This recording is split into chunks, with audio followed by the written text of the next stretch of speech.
ಐತಿಹಾಸಿಕ ಕಿತ್ತೂರು ಚೆನ್ನಮ್ಮನ ವೀರಜ್ಯೋತಿಯನ್ನ ಗುರುವಾರ ಜಿಲ್ಲಾ ಉಸ್ತುವಾರಿ ಸಚಿವ ಸತೀಶ್ ಜಾರಕಿಹೊಳಿ ಹಾಗೂ ಸಚಿವೆ ಲಕ್ಷ್ಮೀ ಹೆಬ್ಬಾಳ್ಕರ್ ಸ್ವಾಗತಿಸಿಕೊಂಡರು.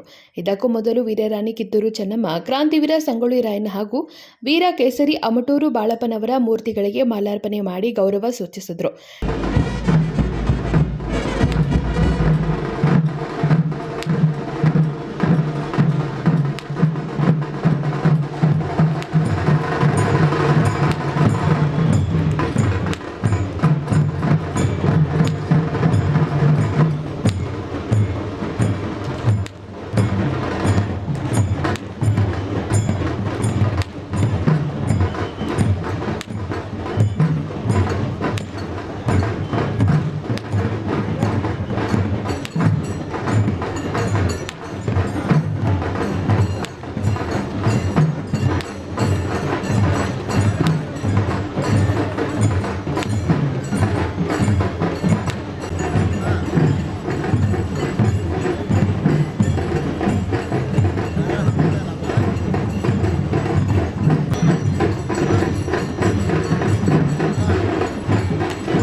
भैया ओए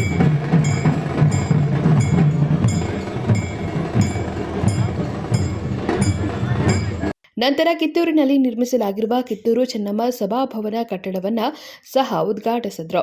ಕಾರ್ಯಕ್ರಮದಲ್ಲಿ ಕಿತ್ತೂರು ಕಲ್ಮಠದ ಶ್ರೀ ಮಡಿವಾಳ ರಾಜಯೋಗೀಂದ್ರ ಸ್ವಾಮೀಜಿ, ಲೋಕೋಪಯೋಗಿ ಹಾಗೂ ಜಿಲ್ಲಾ ಉಸ್ತುವಾರಿ ಸಚಿವರಾದ ಸತೀಶ್ ಜಾರಕಿಹೊಳಿ, ಶಾಸಕರಾದ ಬಾಬಾ ಸಾಹೇಬ್ ಪಾಟೀಲ್, ಆಸಿಫ್ ಸೇಠ್, ಮಹಾಂತೇಶ್ ಕೌಸಲ್ಗಿ, ವಿಶ್ವಾಸ್ ವೈದ್ಯ, ಅಧಿಕಾರಿಗಳು, ಸ್ಥಳೀಯರು, ನಾಯಕರು ಉಪಸ್ಥಿತರಿದ್ದರು. Vinod Kolkar, KMM Kannada news, Kittur.